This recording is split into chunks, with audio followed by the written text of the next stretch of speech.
മരണത്തിന്റെ വ്യാപാരികളായി ലഹരി മാഫിയ നാട്ടിൽ വിലസുകയാണെന്നും ശക്തമായ ജാഗ്രതയും നിരീക്ഷണവും പുലർത്തണമെന്നും പ്രസാദ് കുരുവിള പൂഞ്ഞാർ സെന്റ് ആനീസ് HSലെ നാഷണൽ സർവീസ് സ്കീമിന്റെ ആഭിമുഖ്യത്തിൽ സംഘടിപ്പിച്ച ലഹരി വിരുദ്ധ റാലിയിൽ സംസാരിക്കുകയായിരുന്നു അദ്ദേഹം.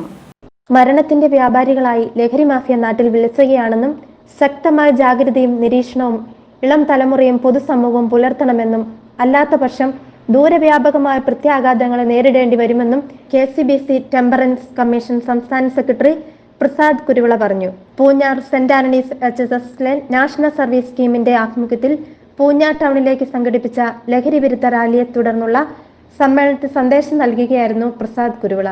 സ്കൂൾ പരിസരങ്ങൾ പോലും അത്ര സുരക്ഷിതമല്ലാത്ത സ്ഥിതിവിശേഷങ്ങളിലൂടെയാണ് കടന്നു പോകുന്നതെന്നും എക്സൈസ് വിജിലൻസ് റിപ്പോർട്ട് അമ്പരപ്പുളവാക്കുന്നതാണെന്നും രക്ഷിതാക്കൾ ഏറെ ജാഗരൂകരാകണമെന്നും പ്രസാദ് കുരുവിള പറഞ്ഞു.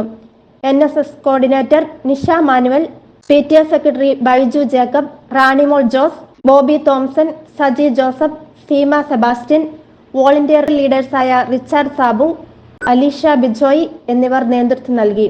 ആൽഫ്രഡ് ബാസ്റ്റിൻ ലഹരി വിരുദ്ധ പ്രതിജ്ഞ ചൊല്ലിക്കൊടുത്തു. ഫ്ലാഷ് മോബ്, ലഹരി വിരുദ്ധ ബോധവൽക്കരണം എന്നിവ പരിപാടികളുടെ ഭാഗമായി നടന്നു. BMTV news, Erattupetta.